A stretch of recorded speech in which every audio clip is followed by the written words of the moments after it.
Ladies and gentlemen, think for a moment about an ordinary American night. Television murmurs in the background. The headlines are familiar: politics, inflation, another foreign conflict, a celebrity scandal, weather in one state, crime in another, markets rising and falling like they always do. The country looks tired, but normal, stable enough to sleep through. And that is exactly what makes it dangerous. Because according to a set of decoded astronomical warnings attributed to a gifted modern seer named Hale, the quiet stretching across America before 2026 is not peace. It is not recovery. It is not the country catching its breath after a hard decade. It is the held breath before impact. If 2025 stripped away illusions, then 2026, he warned, would ignite consequences. Not one disaster, not one bad season, not one political breakdown that can be blamed on a party, a region, or a president. What comes next, in his view, is a chain reaction. A period when natural instability and human instability begin feeding each other until the line between crisis and collapse becomes frighteningly thin. The worst mistake, he wrote, would be to believe the hardest years are already behind us. He described 2025 as a year of exposure, like a major operation cutting open a diseased body so the rot can finally be seen. Painful, yes. Violent, yes, but still only the surgery itself. The real danger comes after, when the wound is open, the immune system is weakened, and infection has the best chance to spread. That, he said, is what 2026 represents for America. A vulnerable nation, a weakened public spirit, a stressed environment, a society overconnected and underprepared and emotionally exhausted. And then he used a phrase that chilled even those who dismissed everything else. Double disaster. Not just storms, not just famine, not just blackout, flood, drought, or fire, but the lethal overlap between a destabilized natural world and a destabilized human one. That is where the real fear begins, because a hurricane can destroy a town, but panic, scarcity, lies, and social breakdown can destroy what the hurricane leaves behind. And once those forces join hands, the silence that came before them starts to look less like calm and more like a trap. Many people assume history moves in clean waves. A bad year comes, then recovery, then rebuilding, then normal life returns. That rhythm comforts us because it suggests pain has a limit. It suggests the worst eventually passes on its own. Hale rejected that thinking entirely. He argued that certain years do not heal what came before. They activate it. They take everything weakened, corroded, deferred, denied, or barely held together and push it into a more volatile stage. In his interpretation, 2026 is not the year after the storm. It is the year the damaged structure begins failing under its own weight. To explain it, he used the language of medicine. A nation, he said, can survive the knife. What it may not survive is the infection afterward.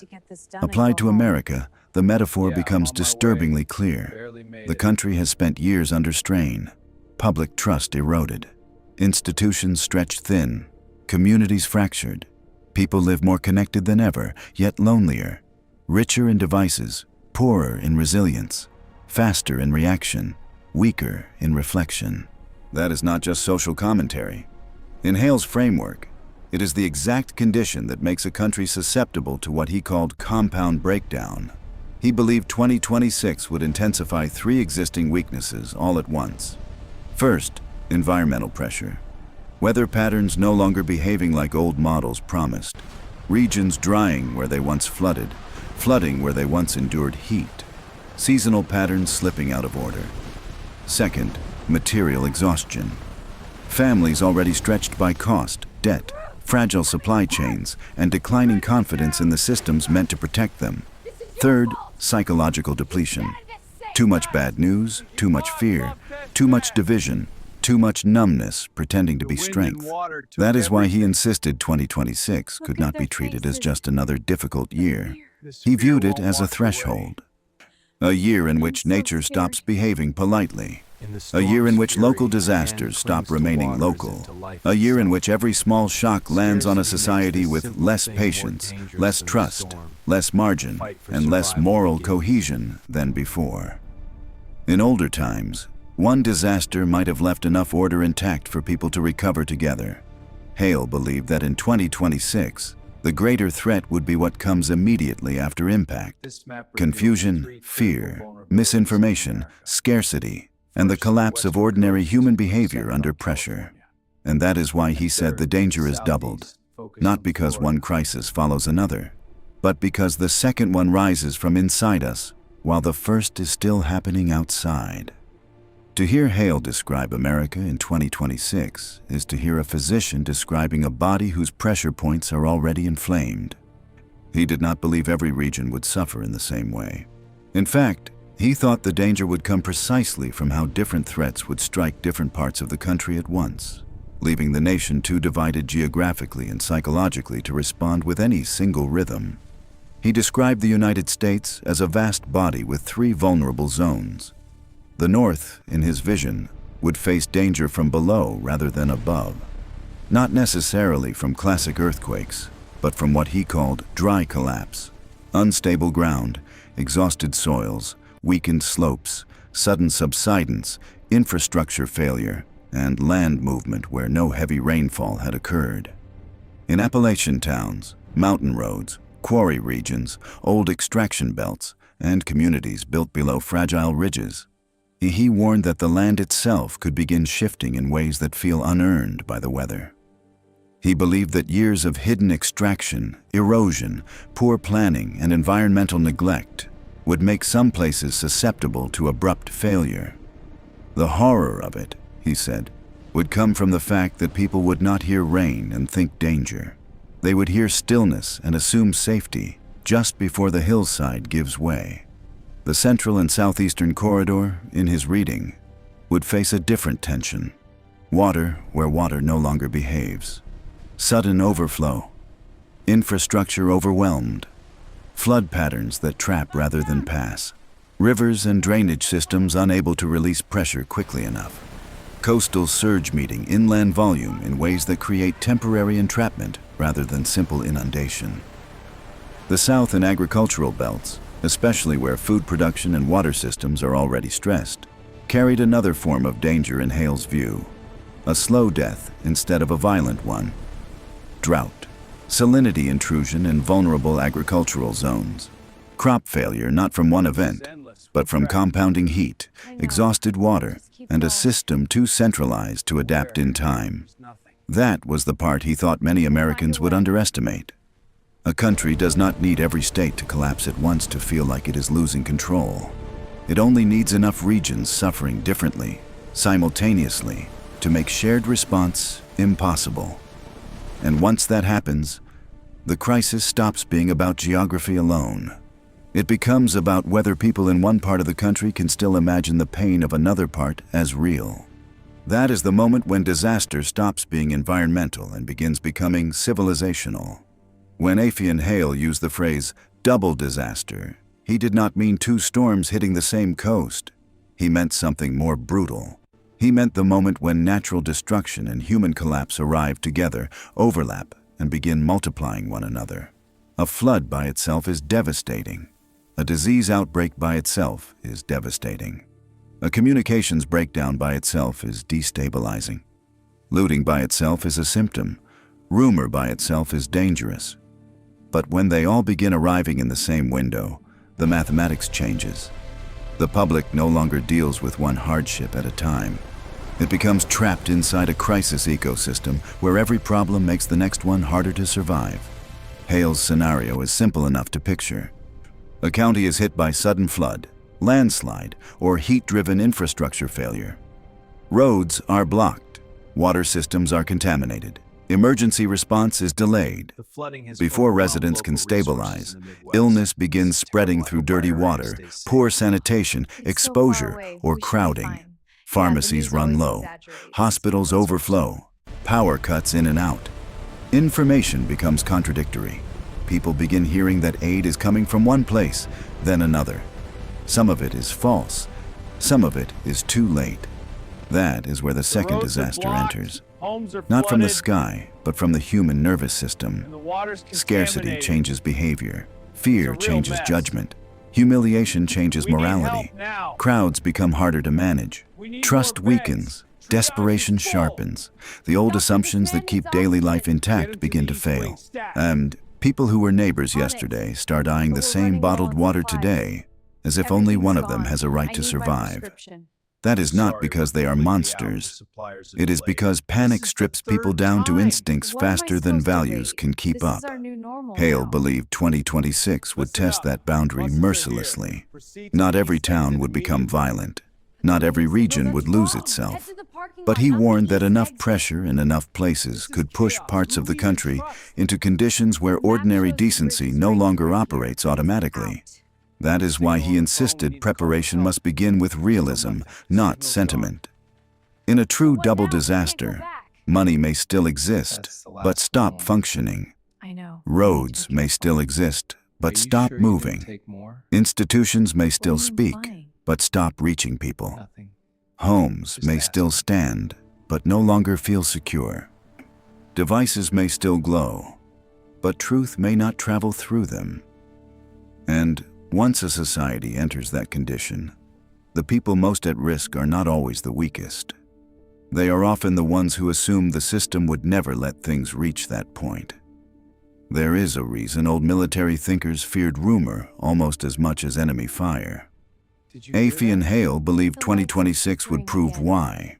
He warned that one of the deadliest forces in a national emergency would not be floodwater, wildfire, wind, or collapsing roads.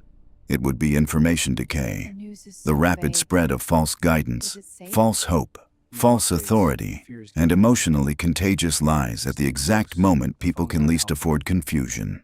Imagine the conditions. Power is intermittent. Cellular networks are overloaded or partially down.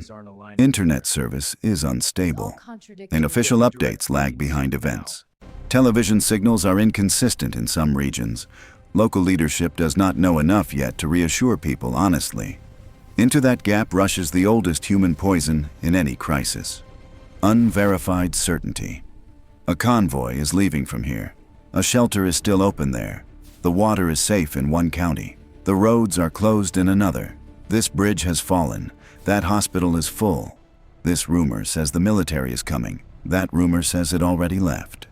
Under normal conditions, bad information is irritating. Under double disaster conditions, it becomes lethal.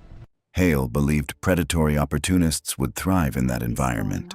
Fake rescuers, false spiritual leaders, scam organizers, panic profiteers, people inventing safe zones, selling access to places that do not exist, or luring frightened families into exploitation under the guise of guidance. He also feared the rise of desperate digital cult behavior, communities driven not by reason or solidarity, but by apocalyptic frenzy, magical thinking, and emotional manipulation. That is where his warning becomes especially modern. He did not think the phone in your hand would save you by default. He thought it might become the sharpest knife in the room, because once a frightened population starts following whatever sounds confident, even intelligence becomes a disadvantage if it is drowned by louder voices. A calm lie travels farther than a complicated truth. A dramatic falsehood spreads faster than a responsible warning. And in crisis, people are not drawn to nuance. They are drawn to direction. Hale's point was not that all media will fail. It was that under enough stress, people lose the ability to sort signal from noise. And once that happens, disaster is no longer just an event. It becomes a psychological infection. Hale used a phrase few people expected from someone speaking about prophecy: social immunity. He meant the invisible moral structure that keeps communities from devouring themselves when fear rises. Under normal conditions, that structure is easy to overlook. It lives in habits: courtesy, trust, reciprocity, restraint. The belief that strangers are not immediate threats, the expectation that help will come, rules still matter, and the future will not require moral compromise just to get through the week. But Hale believed 2026 could strip that protection away in parts of the country. when people are displaced, hungry, sleepless, cut off, and uncertain whether anyone is coming for them, the immune system of society begins to fail. Not everywhere, not all at once, but enough to matter. He described this as one of the most dangerous transitions of all. A community can survive physical hardship surprisingly well if people retain emotional order. What it cannot survive for long is the loss of trust. Once every family feels like an island, cooperation weakens. Once scarcity becomes visible, generosity narrows. Once fear becomes ambient, every unfamiliar face looks potentially hostile. Hale did not romanticize human behavior in emergencies. He believed many people would remain decent. But he also believed that panic will expose just how thin modern civility can be when not supported by abundance. That is where his critique of American life grows sharper. He argued that people have become too accustomed to outsourced resilience. Food comes from somewhere else, water comes from somewhere else. Calm comes from routine, meaning comes from distraction. Most households are not built for interruption. Most communities do not actually know one another deeply enough to trust under pressure. Most people have not trained their minds for deprivation, uncertainty, or prolonged ambiguity. That is why he feared moral fatigue as much as material failure. Because once a population becomes emotionally exhausted enough, cruelty no longer appears shocking. It starts appearing practical. Indifference begins to feel reasonable. Hoarding feels justified. Compassion starts looking like a luxury. And that, in his view, would be one of the worst signs of all. Not simply that America suffers, but that under enough strain, Americans stop recognizing one another as part of the same fragile human field. Hale believed that if 2026 becomes a year of cleansing, then one of the first things exposed will be whether the country still possesses enough social immunity to survive not just impact, but each other. For all his apocalyptic language, Afian Hale was strangely practical when he spoke about survival. He insisted that nature almost never strikes without signals. The problem, he said, is that modern people no longer know how to read them. They wait for official alerts, polished graphics, and authoritative language, while the deeper clues are already moving through the land, the animals, and the atmosphere. He believed the most critical period before major disruption is the 72-hour window. Not a week, not a month, 3 days, and enough time to survive with foresight. Too little time to improvise with panic. His warning signs were unsettlingly concrete. Watch the insects. If ants and similar ground insects begin urgently moving upward or abandoning normal patterns at once in unusual weather conditions, do not dismiss it as random. Watch domestic animals. Dogs and cats that suddenly become agitated, refuse shelter, try to flee, cry, pace, or stare into empty distance may be responding to pressure you cannot yet perceive. If fish in ponds, rivers, or small water bodies begin surfacing unnaturally, gasping, clustering, or behaving as if the water itself has become hostile, pay attention. Then look upward. At dawn and dusk, Hale said, the sky can become a warning surface. If the sun appears blood-red beyond normal haze, and if cloud formations twist into unnatural bruised shapes, if the air becomes so still it feels sealed rather than calm, something larger may already be forming. He was especially disturbed by what he called dead stillness. No insects, no breeze, no birds, no ambient movement, only pressure. In older traditions, stillness before impact was never interpreted as safety. It was interpreted as suspension. Hale urged people not to treat the 72-hour window as a moment for debate. Once enough signs align, the luxury of skepticism expires. His strategic guidance was simple: either seal and stabilize, or move early and decisively. Never linger in indecision. Never wait for the crowd. Never let social pressure override physical evidence, because once mass response begins, roads clog, stores empty, and judgment collapses. In his thinking, survival depends less on bravery than timing. The people most likely to endure are not the loudest, strongest, or richest. They are the ones who recognize the window before everyone else realizes it has already opened. Hale loved old symbols, but he did not worship them blindly. He translated them. In one of his most memorable survival teachings, he spoke of what he called the three-handed bag, a modern emergency kit carrying not luxury, not status, and not fantasy, but the core elements of continuity when systems fail. He insisted people in America must stop confusing wealth with readiness. In a true cascading emergency, your portfolio does not boil water. Your title does not charge a flashlight. Your digital balance does not comfort a frightened child in a blackout. The material value and survival value become two completely different economies once disruption passes a certain threshold. The three-handed bag, in his interpretation, begins with essentials. First, food that stores well, nourishes steadily, and does not require complex conditions. Grains, dry staples, salt, water, purification means, and simple calories that preserve strength instead of merely satisfying taste. Second, light and fire. Not symbolic fire, but real functional energy. Matches, lighters, candles, lanterns, backup power, batteries, anything that allows a household to maintain orientation after grid failure. Hale believed darkness in crisis is never merely visual. It amplifies fear, confusion, and submission. A single dependable source of light changes behavior more than many people realize. Third, stability of mind. This was where his interpretation moved beyond conventional preparedness. He believed every household should prepare spiritually and psychologically, not in theatrical ways, but in grounding ways. Written phone numbers, essential documents, medicines, familiar items for children, a clear family plan, repeated routines for staying calm, words or prayers or meditative anchors people can return to when panic accelerates. He believed that objects without mental discipline become clutter. Too many Americans, in his view, would stock supplies while ignoring the more dangerous shortage: internal steadiness.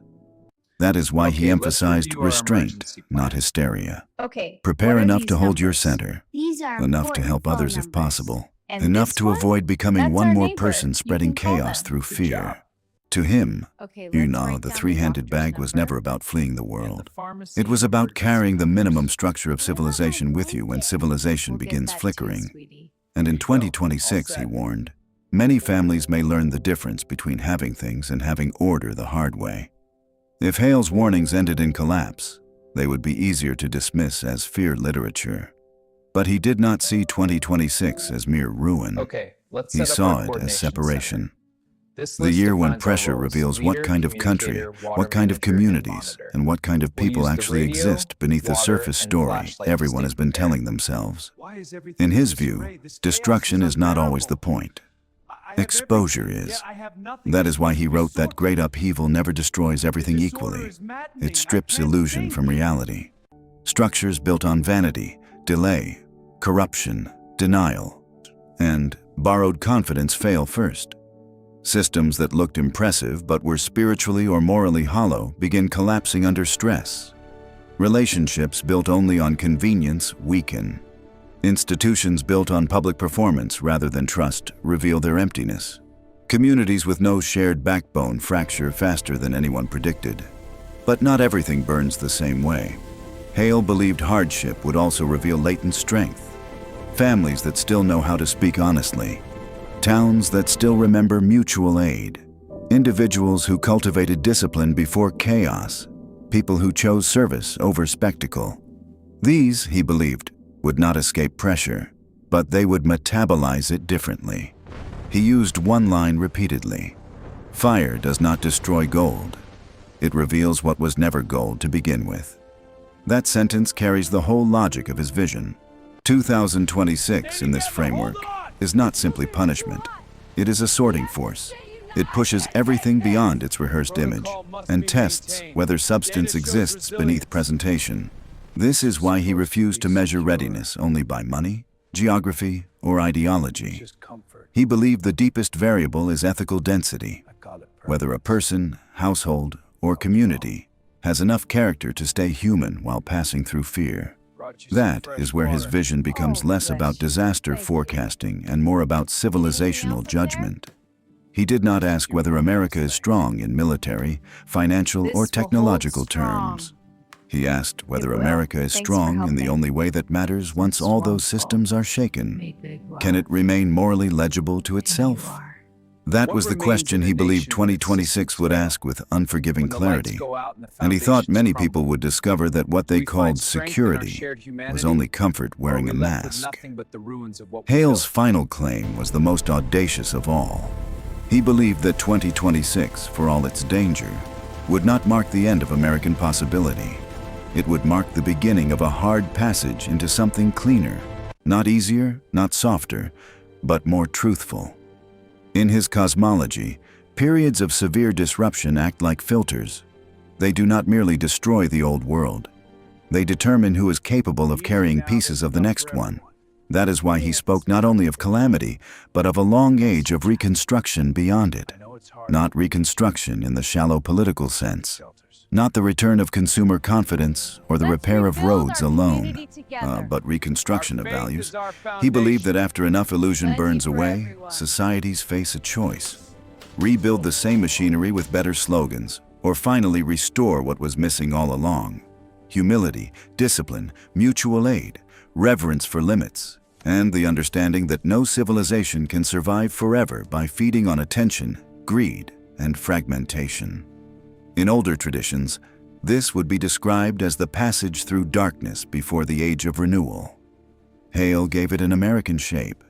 He believed the people who endure 2026 with conscience intact will become the seed carriers of a more stable era, the ones who teach others how to preserve calm, share resources, rebuild trust, and refuse the seduction of panic. He did not describe them as heroes.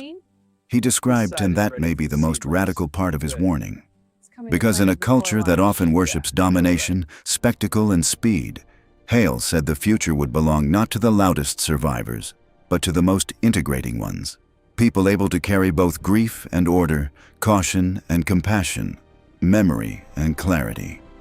So the story does not end with dread. It ends with a harder question. When the systems fail, when the lies thin out, when the fear rises and the country enters its narrow gate, what will remain in you that can still build, still protect, still bless, still guide? That, Hale believed, is the real prophecy. Not that America will suffer, but that suffering will ask America what it is actually made of. And by the end of 2026, he said, the answer will be much harder to hide.